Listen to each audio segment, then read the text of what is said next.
Welcome everybody. Thank you for joining us today. We have a very exciting company and a great investment opportunity to hear from today. Sen-Jam Pharmaceuticals is transforming systemic inflammation, which is a hidden killer, into longer, healthier lives. And the company is reshaping the future of inflammatory care, delivering a platform-level solution to prevent disease and transform a trillion-dollar economy. It's the right science, the right moment, the right team to make it real. This is the kind of opportunity that builds generational wealth for those of us who are bold enough to believe early. We're proud investors and shareholders in the company. Have been working with Jim and his team now for quite some time, and we're so glad that you guys could join us so we can share this with you. The company right now is finalizing a round. They have $1 million left. They've been raising money at a very aggressive clip through both crowdfunding and direct investment. And for the Opus 8 team, for minimum check sizes of 100K, they have a great incentive for us. So we'll hear about that very soon. Basically, we have about a 20-minute presentation, and then we can jump into Q&A for the remainder of the hour. If you have questions, you can feel free to type those directly into the text chat here on Zoom, or you can raise your hand at the right time. We're also going to conduct a level of interest poll when we start Q&A, so be ready for that. To kick things off, I'd like to introduce you to Christine Leonard, who's the company's Director of Strategic Communications. Welcome, Christine. Thanks so much, Tian, and welcome to everybody. Thank you so much for your time and attention today. I'm Christine Leonard. I've been with Sen-Jam since the inception, actually. And these two incredible, or two people in dual photographs here are Jim and Jackie Iverson, the co-founders. And this is a photograph from just 10 days ago or so at Boston. Jackie was honored with the very prestigious invitation to give a TED Talk. So I think a lot of us have seen them and enjoyed them. And pretty soon we're going to be able to see hers. They're editing it now, etc. There was about 20 speakers, and Jackie did a fantastic talk on the topic of inflammation, acute inflammation with hangovers, and how that translates to revealing the science of longevity, because it was the TEDx Longevity Boston gig. And you can see the couple here with their cubes of their incredible drugs in development. I'm going to let the team speak to all of this, but thank you. Without further ado, I will just say, if you have questions, you can field them to me directly or on the chat. We will be, of course, spending time at the end answering any and all questions that you have. I'm happy to moderate those questions, so send them to me in the chat. Okay. Take it away, Jackie Iverson, Chief Clinical Officer and co-founder at Sen-Jam Pharmaceutical, the brains and the visionary pharmacist behind this platform. Jackie? Well, thank you so much, Christine. Again, I'm so happy to be presenting our work to everybody. Thank you, Opus 8, for giving us this opportunity to reach out to additional investors. We really want to spread the word about what we're doing, what we're all about at Sen-Jam, and how we plan to affect everybody's life on the planet. This is not a small endeavor that we're going after. This is a big endeavor. But why it's so important to everybody is because we recognize that inflammation is a silent killer. There's a lot of information out in the press about inflammation, how it drives disease, and we're going to unpack that, and so that everyone can thrive during the impact of inflammation over your lifetime.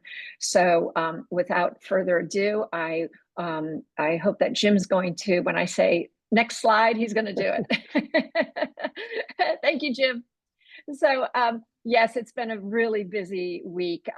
We're getting a lot of big attention in the news. I've been asked to give presentations over in Europe. I've been on panel discussions in Europe. I've even written articles in European drug new industry newspapers.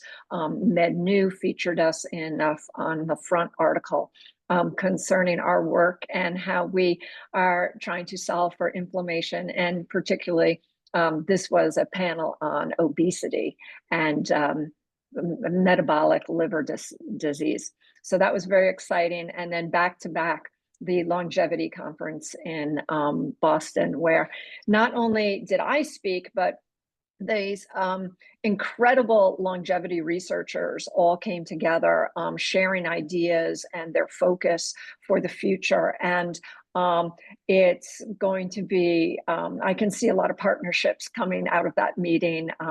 And as we all realize that we're all chasing the same goals, and that is to bring better healthcare to us in a preventative fashion so that we can live healthier, more productive lives, not just longer. Next slide, please, Jim. And that it comes to the root of the problem. We're living longer over the years, and that was probably a goal initially, and probably, the years like 1950 to about 2000, we were all stuck with we need to live longer. And now we're realizing that with the drugs that we've and the technologies we've put into the field of healthcare, that we're living longer, but we're still spending so much of our last years in a world of chronic disease and illness. And in the United States, that gap between being free of chronic illness is kind of shrinking, and we're spending more of our time in what's called this chronic illness phase or sick care. And a lot of money and pharmaceutical products have been put into trying to solve for what's going on with chronic illness, but there's also a complete understanding that we need to prevent this from happening in the first place. And Sen-Jam kind of recognized this about 10 plus years ago and came up with a solution for how we can try and decrease this chronic illness gap and produce more productive years for individuals, for every individual on the planet. And we're really focused on how inflammation impacts chronic illness. It turns out that all of the chronic illnesses we have, like heart disease, dementia, diabetes, arthritis, these are all inflammatory mediated or inflammation mediated chronic illnesses. And if we can slow down that progression, then we can produce more productive years to your life. And so that became our goal. Next slide, please, Jim.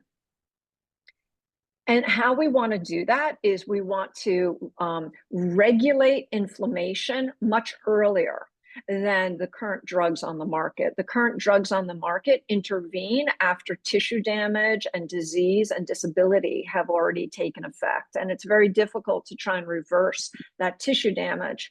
And so the best way to avoid that is to start early and prevent the damage that inflammation can cause to different organs and different tissues.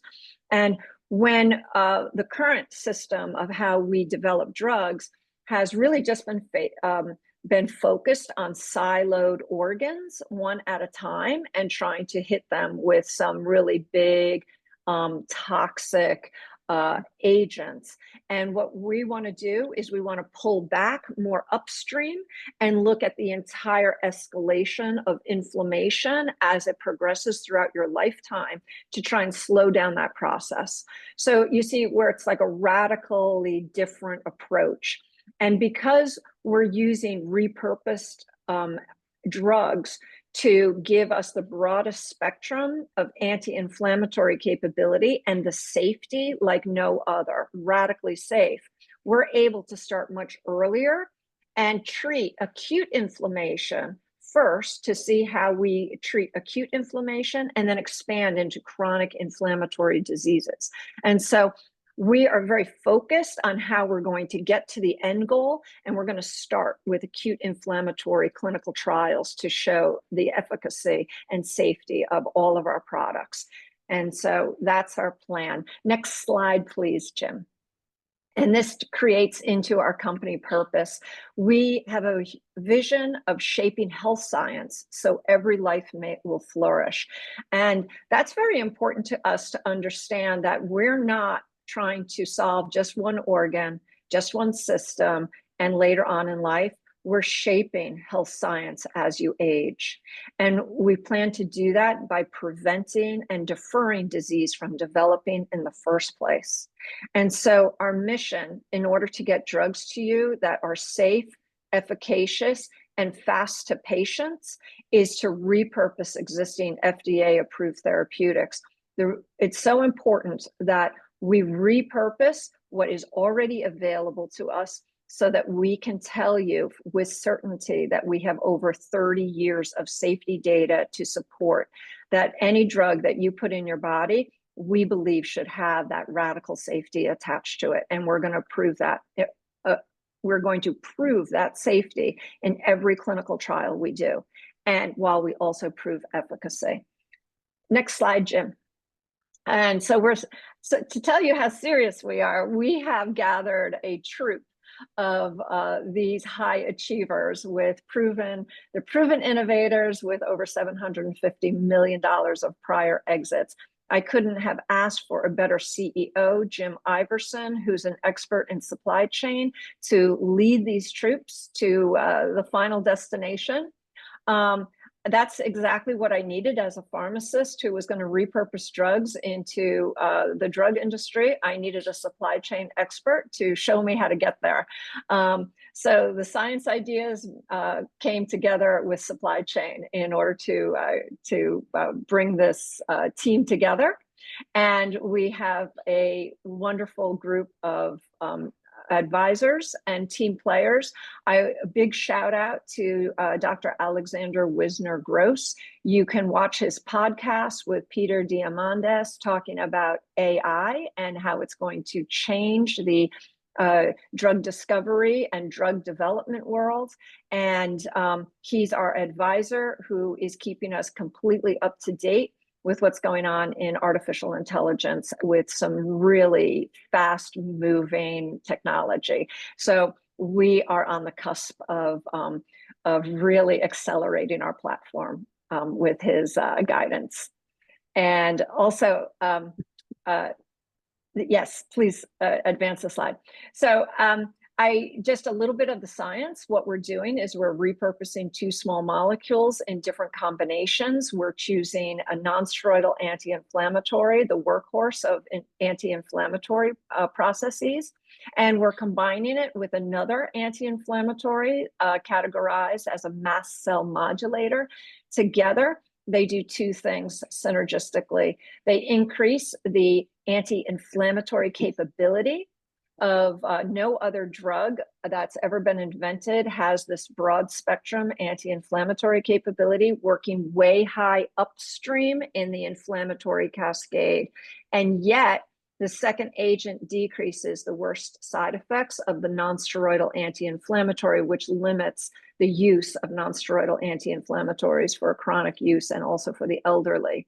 So by combining these 2 products together, we're going to get improved safety. And so we're going to be able to expand not only who can use a non-steroidal anti-inflammatory, but why you would want to use this combination to increase the spectrum of anti-inflammatory capability of these agents.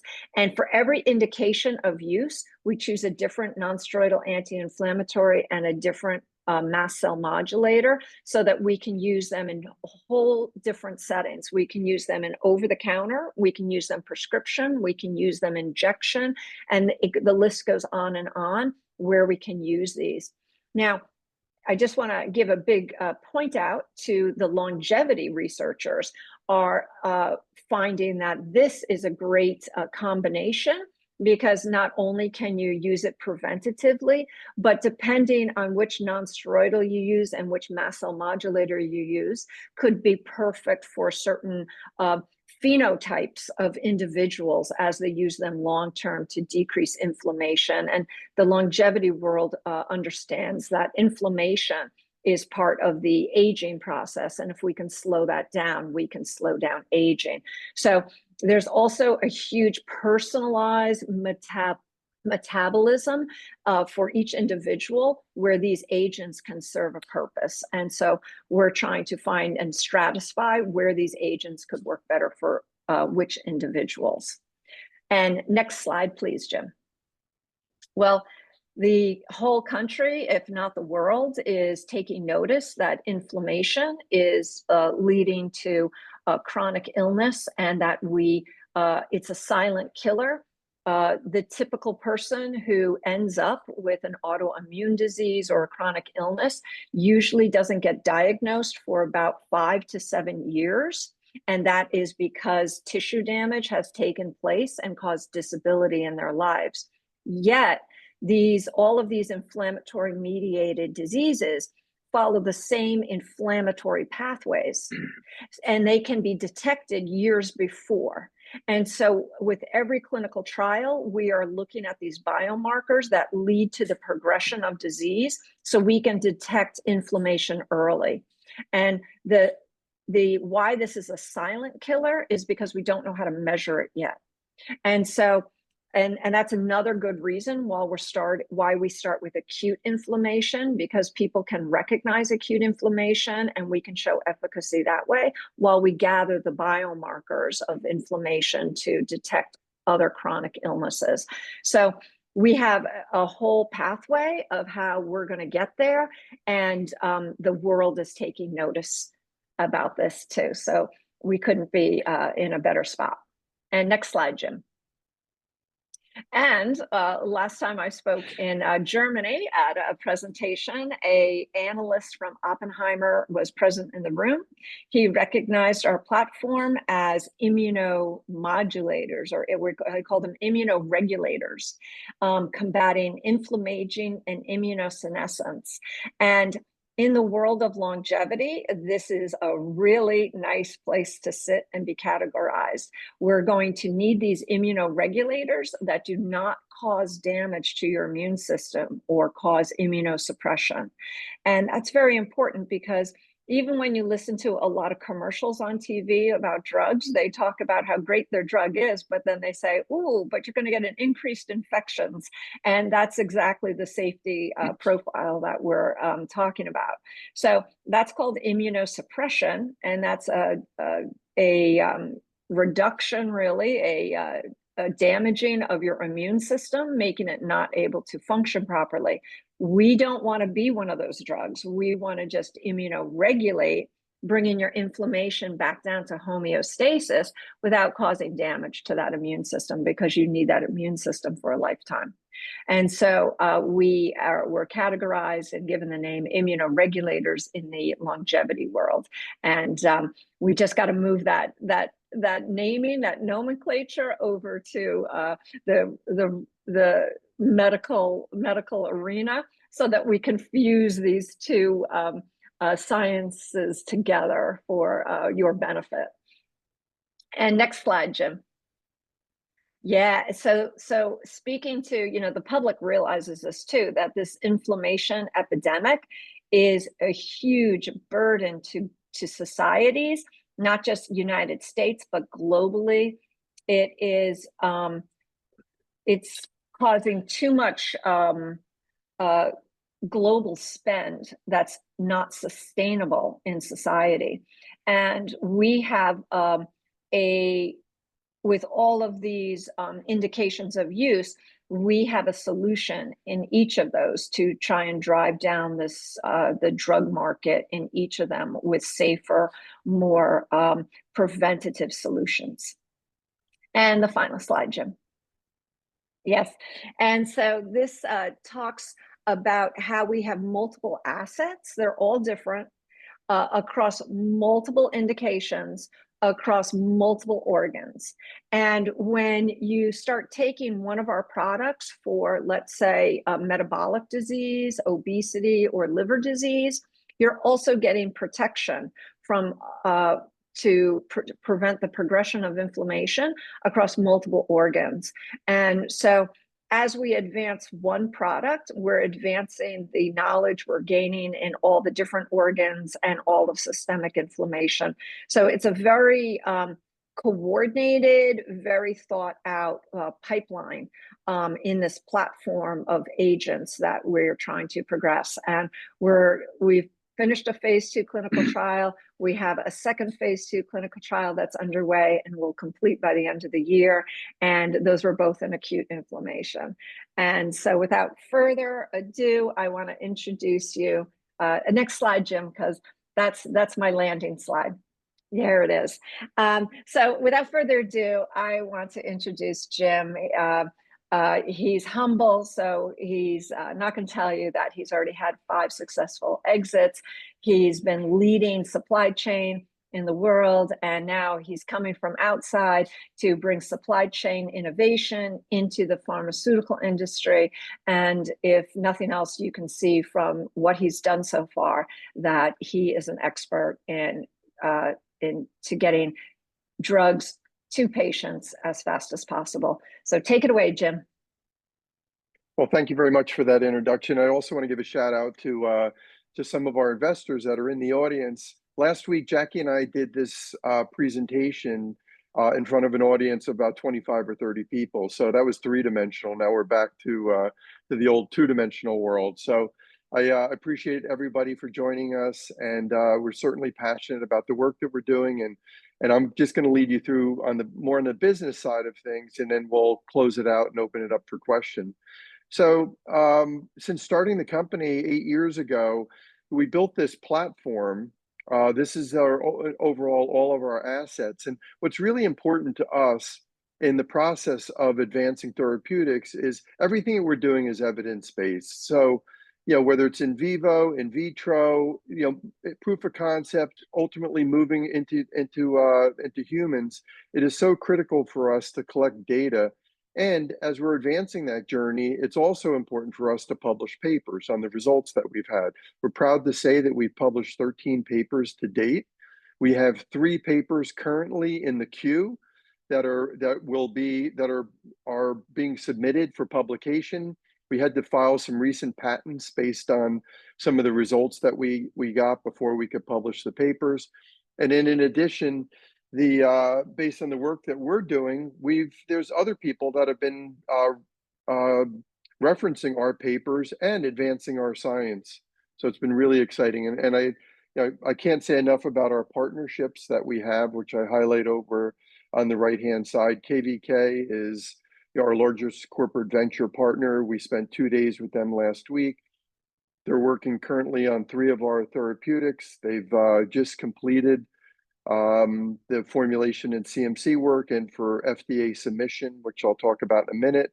And we're in discussions with them right now for our opioid use disorder therapeutic. This, with the previous slide being kind of the foundation, these are our 5 lead assets. And when we started the company, we drew this 2x2 matrix on the whiteboard. All of our drugs start out in the low area, and we move up on the y-axis with de-risking, and then on the x-axis filing intellectual property. Our goal is to get into that sweet spot on the upper right-hand corner.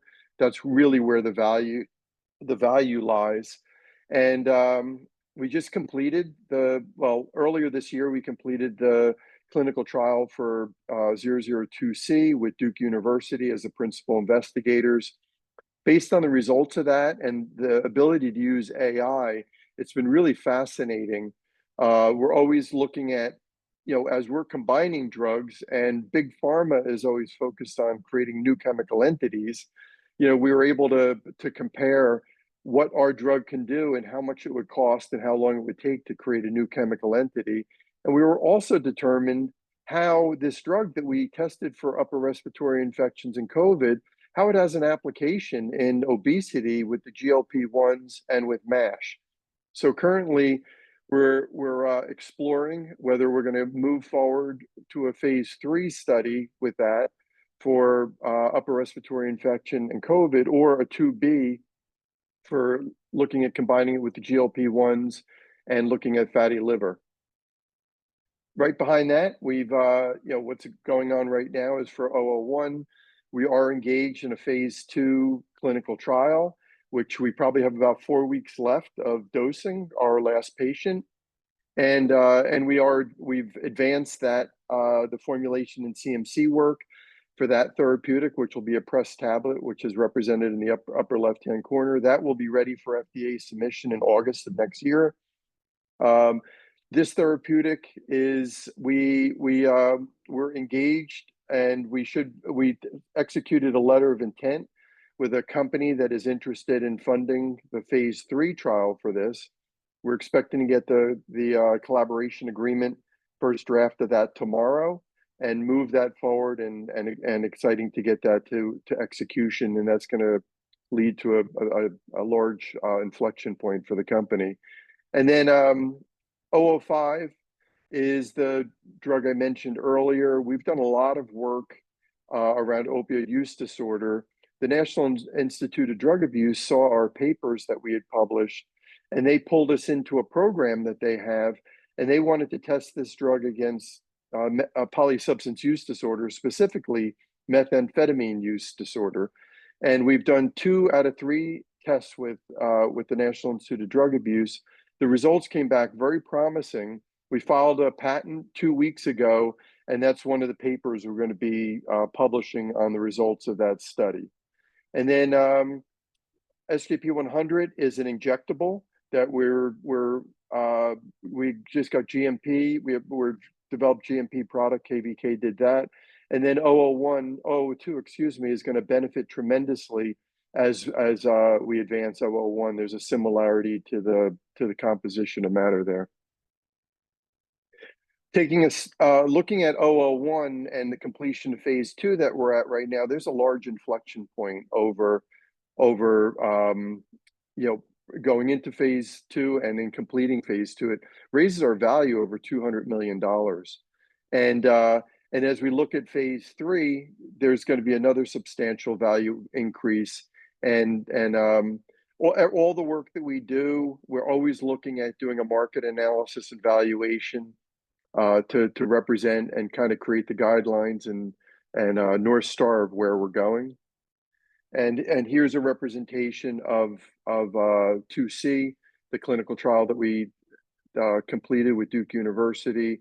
This represents the upper respiratory infection. We've not looked at, but we know it's substantial with how this drug might be used with GLP-1s for obesity and also fatty liver disease.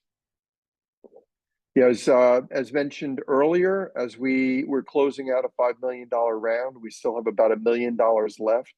The bulk of that is going to funding the phase 2 trial that we're currently engaged with, and bringing that to the next level. And also, there's some smaller things that we're looking at doing, but that's the focus of that capital. We've been raising money. This is our kind of flywheel of how we've been raising money. We've been doing a combination of Reg D 506C for accredited investors. We've also been using WeFunder.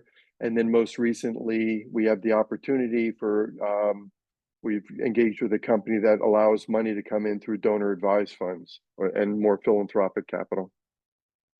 And then getting specific to the offering that we have currently, we're raising money at $125 million valuation, convertible note, 8% interest with 20% discount. As Tien mentioned earlier, we do have a special for those who invest $100,000 or more. Our base program has, with that note, has bonus shares, and also a fractional royalty right. But we're offering, anybody who invests by 11.7 will get a 30% warrant coverage at a strike price of $20, 30 months out. The fractional royalty right, I just want to spend a minute on that. One of the things that's really, really important to Sen-Jam is to return capital to our investors. And we want to do that through licensing our technology. So 001, we currently have 23 granted patents for that. And what we've done is we've bundled those patents together into a portfolio. And for this offering, 1.5% of that portfolio is being shared with those people who invest. So what in this final $1 million round, and what that means is when we get a licensing deal, which typically consists of an upfront payment, some milestone payments, and then a royalty payment, we're going to be paying out to all of those who have fractional royalty rights for the life of that royalty, for the life of those patents. We're going to be paying out basically a dividend. And that's going to allow us to return capital to our investors quickly as we continue to build the value of the company. And then for those who are interested in investing less than 100,000, we have some bonus offerings on currently on WeFunder, which we'd encourage everyone to take a look at. Where we are right now, our road ahead, we're looking at completing the phase 2 clinical trial for SJP-001, and then exercising the operating agreement with Task Clinical Trials for the funding of phase 3. And then we've engaged with Destin Partners, who are seeking licensing partners. So, this is what we're looking at the bullseye right now, which we believe, with Task approaching us. I spent two days last week with the CEO of Task at KVK Tech, and so everything is moving along nicely there. And we believe that upon signing that agreement, it's going to further help us raising the capital, and also it's going to bring a lot of confidence and turn about a half a dozen people who are interested in licensing agreements from warm to hot. So we're super excited about that.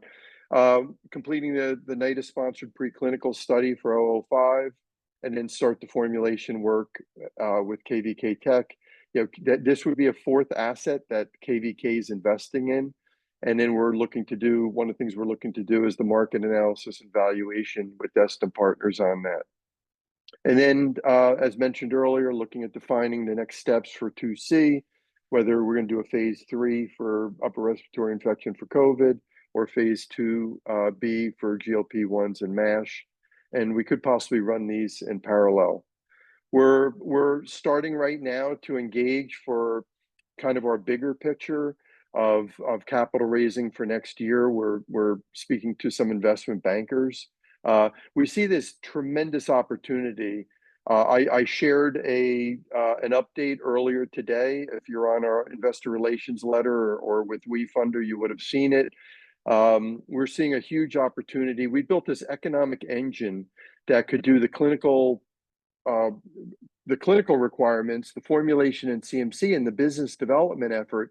And with AI, what we're seeing is that more and more people are using AI for early stage drug discovery. And we built this economic engine that could bring early stage drug development into our engine and bring it through the development stage, the formulation and CMC, all the way to commercialization. And as we see more and more companies that are looking at this, combining early stage therapeutics, that we see this huge opportunity that will allow us to in-license or acquire some of these assets. Because one belief that we have is if the US is going to win the AI race, which is really what we're trying to accomplish, capital is going to have to the capital markets are going to have to thaw and open up tremendously. And everybody wants the US to win that race. And when that capital markets open, it's going to allow us to gain access to a lot of capital to pull these drugs through market and get them into the market. And then lastly, we're looking at opening up investigational new drug applications for a couple of the other assets that we have up in that quadrant in the corner. So we're looking at this as a rare opportunity, not only to create exceptional financial returns, but also to provide exceptional global good with the work that we're doing. So thank you for participating and listening to our presentation. And now we'll turn it over and open it up for any questions that you might have. That's perfect. Thank you, Jim. And I'll turn it over to Christine for the Q&A. I am just going to put up a quick poll for the attendees that we have here. I'll leave this poll up for 3 to 5 minutes just to gauge your interest in Sen-Jam. So while that is up, I will turn the time back over to Christine. Excellent. Thank you so much. So I did get a question around the fractional royalty rights, Jim, with that model, how can you explain how the fractional royalty rights model creates both short and long-term value for investors? Yes, great question. The most important part is, when we studied the return and for biotech, it's often, sometimes it takes 10 years, 15 years to get a drug to market, and where any real value is created. So one of the things that we wanted to do was to create this fractional royalty right with our model to get to licensing. We've retained Destin partners. They're seeking licensing partners for 2 of our assets right now, one of them being 001, which is where we have the 23 patents granted. So that upon getting a licensing agreement, that's going to return capital to all of those who are participating in that for the life of the patent, as I mentioned earlier. How that benefits long term is it's been a big driver in incentivizing some of our early investors to come in to help us fund all the development efforts that we've had to date. So we've been able to bring in additional capital. We've been able to advance our therapeutic, both on the regulatory side as well as on the intellectual property side.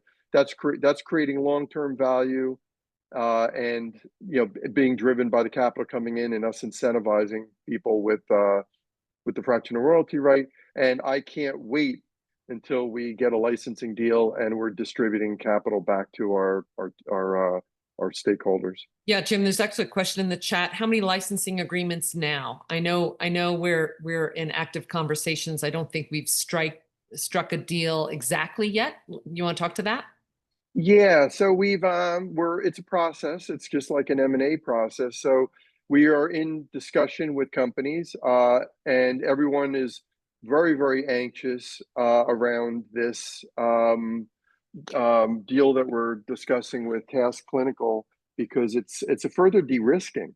Is that this going into phase 3 and having a company that wants to come in and pay a significant portion of the phase 3 trial in return for equity at a higher valuation than where we are currently today. I mean, the letter of intent that we've signed with them is that they would be converting at a $300 million valuation, and so all of that leads to increasing confidence. And anybody coming in for licensing, typically when you do a license, the company doing the license at that stage would be funding that phase 3 clinical trial. So it reduces the amount of funding that somebody would have to bring in. So it's a win-win-win. Just to follow up to that question before I go to some other questions that are populating. Thank you, everyone, for chiming in. I have a couple. But which phase are you in now? For 001, for 2C, we completed phase 2. And for 001, we're completing a phase 2 trial, which we expect to be dosing the last patient in about 4 weeks. And so they're the 2. And then why we want to get this agreement for the phase 3 underway quickly is because we want to dovetail and start engaging immediately for our FDA submissions and discussions and everything.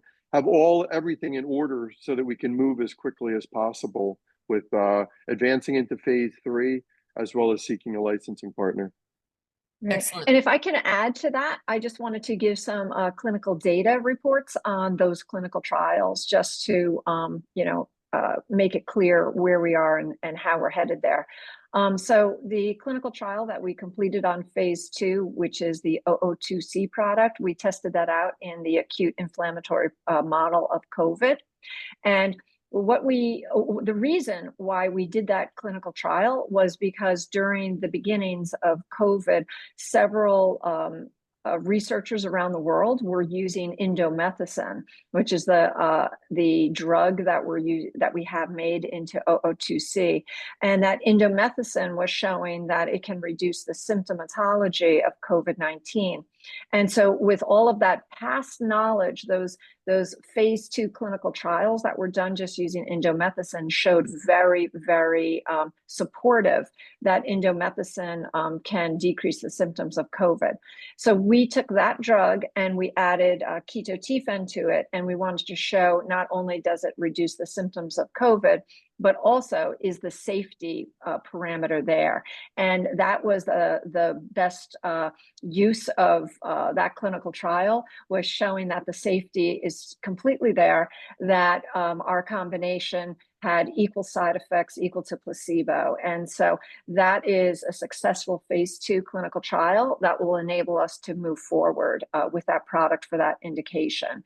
In addition, our 001 product that is in phase 2, how we got there was we did a pilot study of a small number, I believe it was 12 patients, and we showed that we can reduce hangover symptomatology by greater than 50%.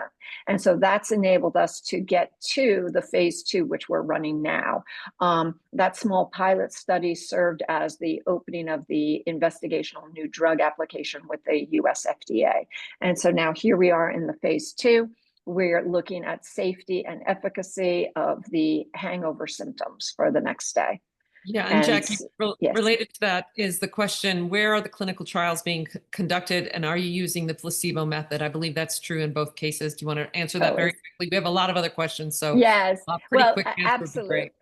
Absolutely. We're always comparing individuals when we can. If an individual can serve as their own control, receive placebo, that is what we're doing in our the 001 alcohol hangover. Patients come in for 4 visits. One of them will be with a placebo, so we can compare their effects to a placebo. And then another arm is our combination. And also that is being run in Canada. And we ran our phase 2 clinical trial for 002C in Nepal with the Duke University investigators on that project. Excellent. Follow-up questions on all of this. How far are you from revenue generating, and related, what is the lead indication, and why is it the fastest path to value? So how far are we from revenue generating, and what are our lead indications that are going to be the fastest pathway to value? Jim, Jackie? Yeah, so the whole licensing idea that we've had, which was by design when we started the company, is upon getting a licensing deal, that will be revenue, and we've retained Destin to seek licensing partners. They have licensing partners that they're actively speaking to, and as I mentioned earlier, with the arrangement that we're looking at doing with Task Clinical for phase 3, all of this points to, fingers crossed, securing a licensing deal relatively quickly. That changes the dynamics for what we're doing. 001 would be the first product that we would be generating revenue for upon entering a licensing agreement, and then the 2C is farthest along right behind that. As I mentioned, from a formulation and CMC perspective, the 2C therapeutic is done. We've done the accelerated testing where you put the drug under, after you do everything else, you put it under certain environmental conditions for 6 months to simulate 2 years of shelf life. And then you create a package that you submit to the FDA. We've completed that. So when we started, we thought that the science and our work would be done before the formulation and CMC work, but in this case, it worked the other way around.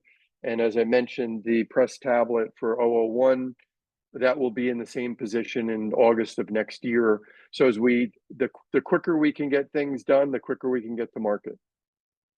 And another question around, do we have OTC and prescription products? And I know that 001, for instance, one of our lead assets, is an over-the-counter. It would be the first and only ever across the world FDA-approved hangover prevention therapeutic. And I know that 002C is the prescription. We have, I think, out of the 11 assets, we have 3 that are over the counter and the remaining are RX. But Jim or Jackie, if you want to say anything about that, again, pretty quick, because we're getting later in the time and I want to get to all the questions. Yeah, I'd love to speak to that. It was by design that we believed in the importance of creating safe products for patients to solve for inflammation. And so we truly are pushing for over the counter. We think that these drugs should be accessible to everybody, should be around the world, and you should be able to afford them with single dollars out of your wallet. And so that was the idea of getting over-the-counter products on the market. And then as inflammation progresses, we also knew we needed something more potent to bring to the market. And that is why the majority of our assets are prescription, but we're proving safety for every one of our products along the way to be the safest one.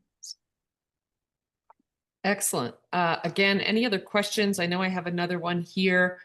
Let's see. Sen-Jam has built a platform around treating inflammation. How do you envision this platform evolving to address multiple global health challenges, beyond the current pipeline? It's a massive market. Yes, What makes Sen-Jam unique to, like, it almost feels too big, how is it really addressable? Yeah, so if I could, okay, you go first, Jim. And then okay, so this is what I put out. This is what I put out an IR letter earlier this morning on.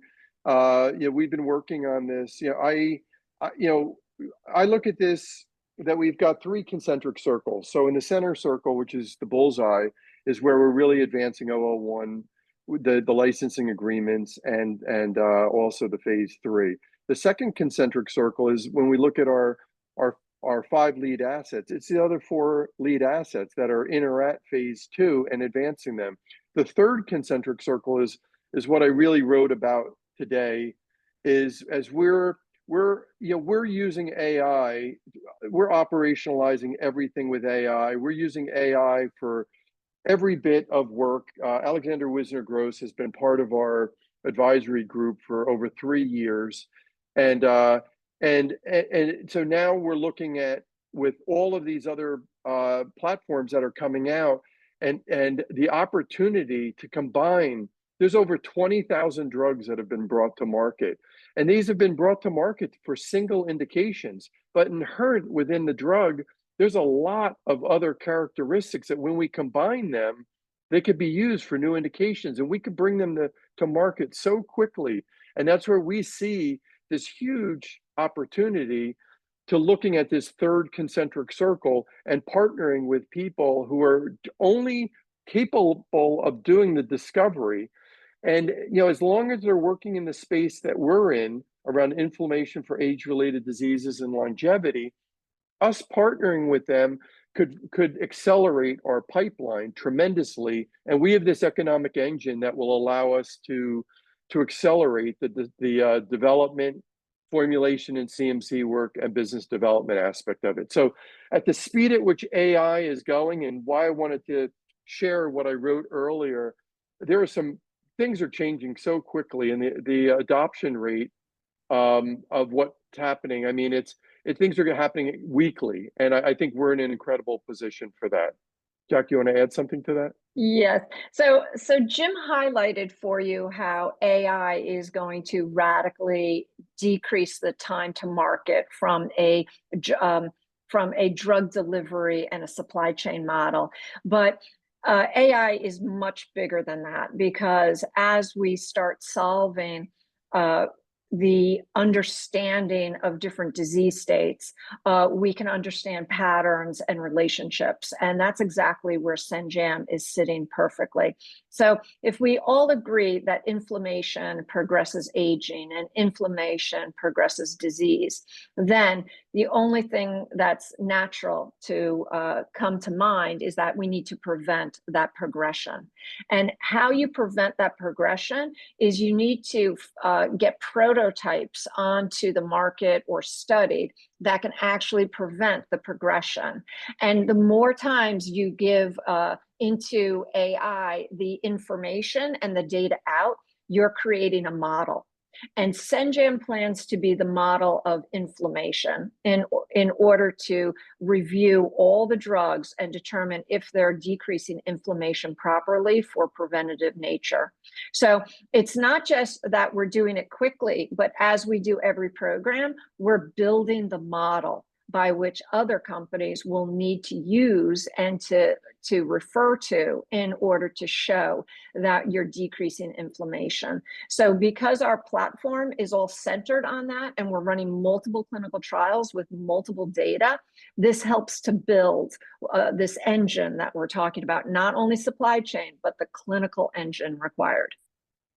And I just want to underscore what I had said earlier, that you know, the only resistance that we've had to accelerating the advancement of things has been access to capital.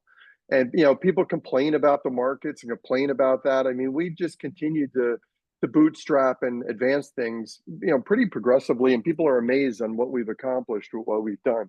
But given the fact that the US is going to win this AI race, and the only way that we're going to win it is by thawing the capital markets and capital becoming available for companies like Sen-Jam, and we just think, imagine that if capital was no longer an issue and no longer friction, we will be able to pull our 5 lead assets through so quickly that we worry that at the back end, that if we don't create these partnerships, that we will have exhausted our pipeline that we've spent 5 to 7 years on building. And that's why we're looking at that third concentric circle, looking at creating those partnerships so that we can have, you know, looking at a pipeline that can extend for years to come in the areas that we're looking to affect.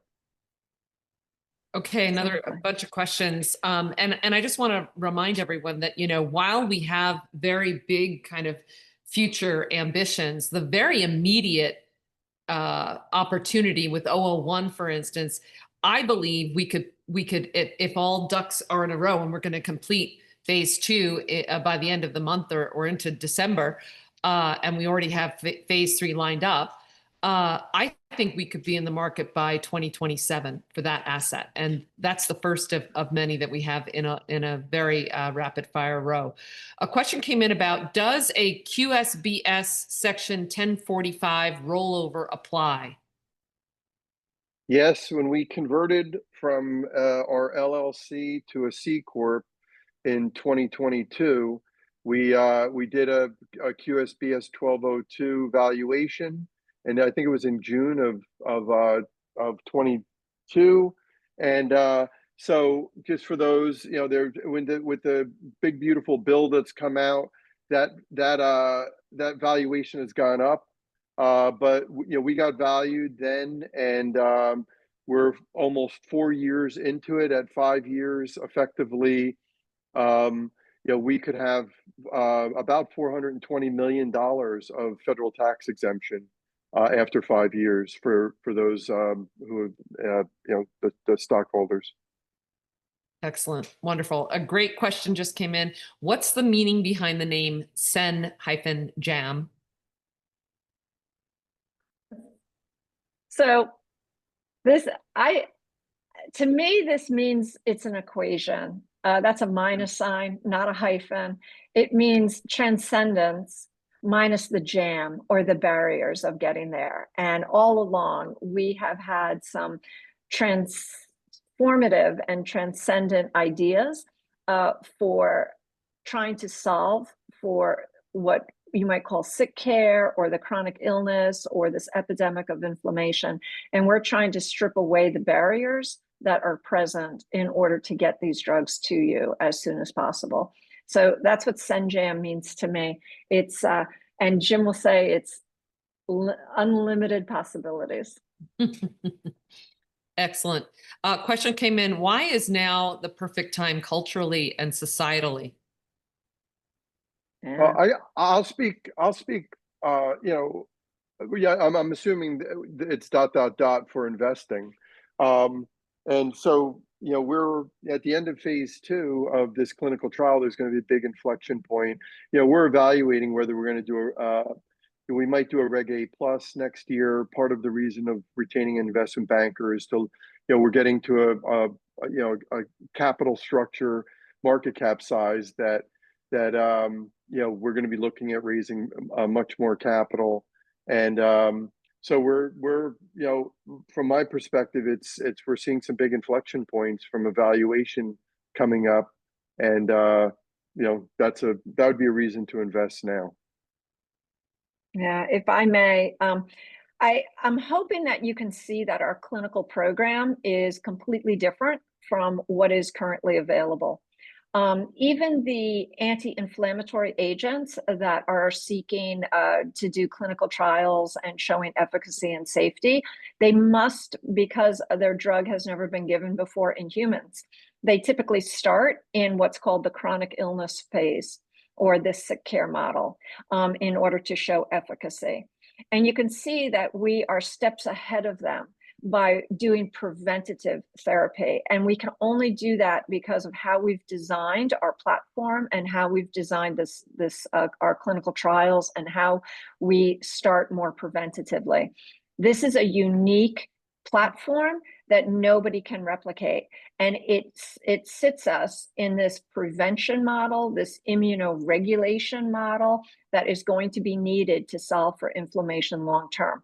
We're years, if not decades, ahead of our competition in approaching this from acute inflammation first, and then moving to chronic inflammation, whereas other agents have to start way further down the track at chronic inflammation and try and pull their drug forward, which will take them years. So this is a unique platform. It is built to last, and it is going to change the trajectory of inflammation for the future. And Jackie, I just want to underscore that by just kind of commenting that society is undergoing a wellness awakening. And one of the reasons that the longevity report by Oppenheimer suggested that the longevity market, the preventative market that Jackie just referred to, that we are pioneering, is going to be 3 times the size of the obesity market. It's because not only, of course, do older generations want to live longer and healthier, but younger generations are biohacking their way into vitality first and optimization. Yeah. The society is rejecting the reactive sick care model for proactive health and longevity. And we are sitting at the center of that cultural revolution. We're the first biotech to democratize access to inflammation therapeutics through science, social impact, and shared ownership. Investing now means really owning a piece of the future itself. Christine, that's so right. And I think as a consumer and as an educated consumer, when it comes to healthcare, people are becoming more and more preventative minded. They see what their future might hold with the sick care model, this chronic illness, this revolving door into the hospital, and the not feeling good towards your last years of retirement, etc. And they want to do something much more proactive. They want to do something preventative. They want to take empowerment of their body, and they'd rather spend their money earlier to prevent. And so it is almost like a collision of 2 forces, and Sen-Jam is sitting right there, addressing those needs for those people who want to have the greatest vitality, the greatest productivity today, and feel good. Thank you. Thank you, Jackie. So I know we're just about at time. I don't see any other questions coming in, but I do invite anyone who has any remaining questions to either raise their hand or ask it of me privately or put it in the chat. Other than that, I think I'll hand it back over to Tien. And just want to thank everyone for their time. Jim and Jackie, I'm sure you want to thank everybody. Yeah, we're at that time. Great. Thank you so much, Christine, Jim, and Jackie. Thanks everyone for joining us. We will follow back up with you with a thank you note and a link to the recording, because I know some of you joined late. But again, we have a short window if you want to take advantage of the Opus 8 incentive. And if not, there are other options. So thank you guys so much for joining us, and we'll talk to you soon. Thank you. Thank Thank you. you. Thank you, Bye-bye. Tian. Thank you, Skylar.